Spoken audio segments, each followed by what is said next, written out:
Christmas Eve. The weather has taken a dramatic change. All the colonies that I had outside on the deck are now inside. The colonies in the windows are covered up with blankets, and I'll show you what I'm doing out there. But first, the reason I do this is so I have access, I can check what I'm going to end up doing. I brought these in last night, my wife helped me. And I stacked these on top of the bottom row, and eventually these hives are going to go on top of here, so I can walk down through here and I can open up, I can take the fuses out and open check those.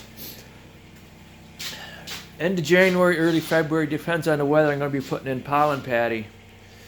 So there's going to be 2 rows in here, and I leave room to do hive inspections right here. If I find a colony that's small, that needs help by checking in here, I will rearrange it and I'll get that over here, and I will open it during the middle of the winter and check to see what's going on. And what I'm doing out here now, hey, that oxalic acid vaporizing is not really completely 100% of saving your colonies. I had some colonies shrink, and like I said before, when you have a lot of colonies, you do the same thing to all colonies at the same time. You don't have time to nurse colonies separately from the rest of them.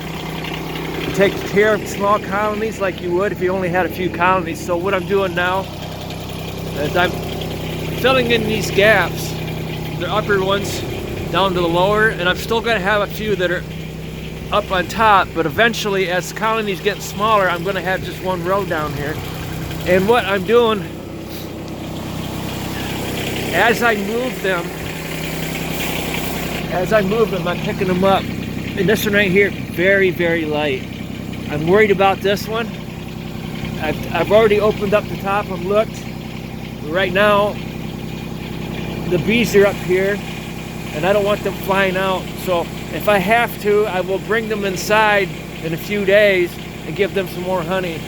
Or get them to go down. Hopefully they'd go down, but not necessarily. They may not. And give them some more frames of honey. But like I'm trying to tell you, if I left it like this on top of here, I can't lift that. I don't know how much honey is in there.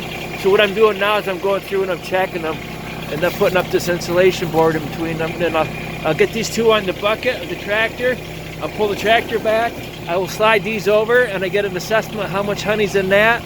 And I'm going to slide those that way. Then I'm going to set these 2 out here straight down. And I'm going to assess those when I get them into the bucket. I'm going to assess how heavy they are.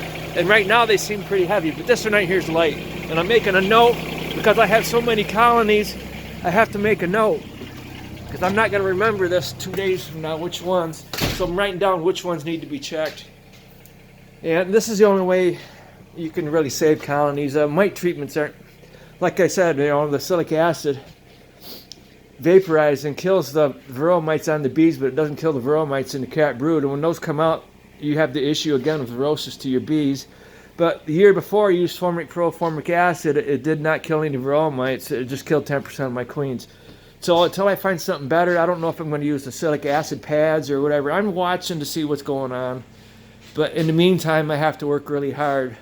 So if you're a beekeeper, you have to be up to the challenge. Just don't assume your colonies are going to make it through winter. Majority of them will not. I think we're going to have a really hard winter. From what I'm seeing with my colonies, the amount of losses of bees that I've had in my colonies, and I've done 5 oxalic acid vaporizing treatments, twice in September, twice in October, once in November. And it's just astounding how some of these colonies can shrink. Just a few of them, not all of them, but the majority of them are just fine. But because I have so many colonies, I do the same thing to all of them at the same time, and I didn't have time to really check the smaller ones and take more time on the oxalic acid treatments like I should have. So that's what happens when you have too many colonies. Okay, thank you.